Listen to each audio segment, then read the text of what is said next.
Welcome to myAfrican Affairs.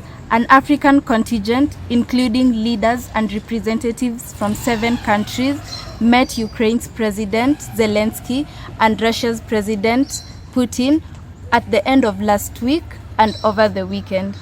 A delegation from South Africa, Egypt, Senegal, Congo Brazaville, Comoros, Zambia and Uganda last week went on a trip on Russia and Ukraine, a trip that SA President Cyril Ramaphosa hailed as historic as the African leaders embarked on a peacekeeping mission beyond the continent. How are you? I see you. Good to see you. We meet in the train. Excuse me. How are you? How are you? Great.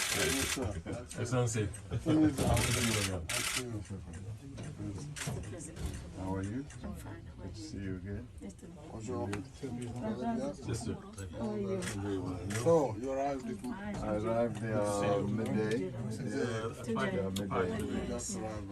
We just arrived around 5. All the way from home. So from there. That's 6 and 6. Okay. The delegates from Africa put forward a 10-point proposal including Ukraine and Russia's sovereignty and continued unhindered grain exports. We are being negatively affected in terms of our economies. The prices of commodities have gone up, particularly grain and fertilizer.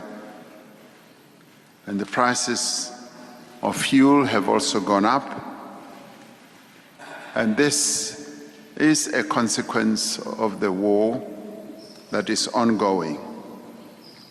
And it is for this reason that we are also here, that it is in our collective interest that the war should come to an end.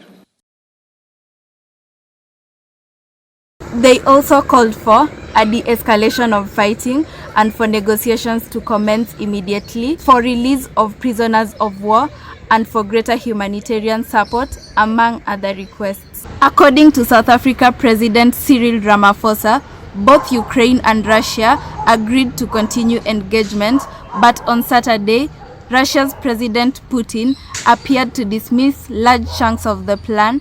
Ukraine also appeared lukewarm. The conflict has led to shortage of grain and fertilizer in many African countries, which import the commodity from Ukraine and Russia respectively.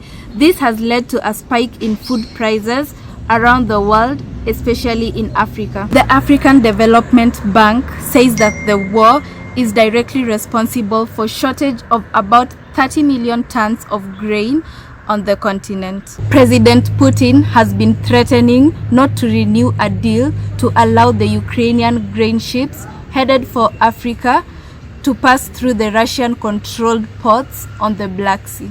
It is not the first time that Putin has threatened to do this, but should he follow through, then this means that food shortages would escalate on the continent, which African leaders are keen to avoid at all costs.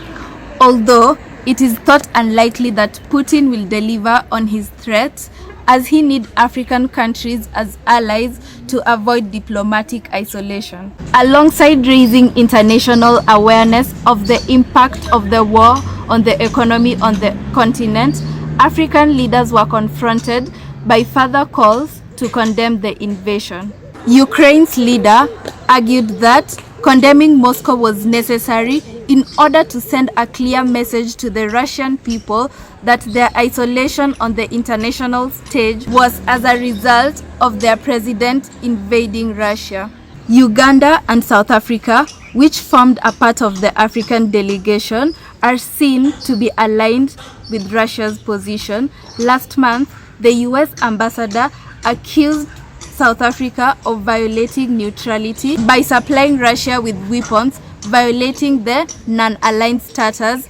South Africa, however, denied this. It is also unclear if South Africa would hand over Putin to the International Criminal Court should he attend the upcoming BRICS summit in August.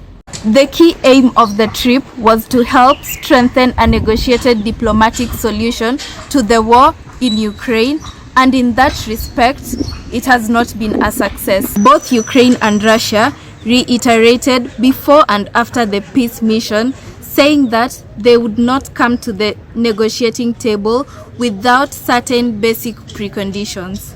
For Ukraine, it wants its borders reinstated as they were in 1991. This would mean that Russia would have to withdraw from the territories it had seized from Ukraine in the past decade, including the Crimean Peninsula.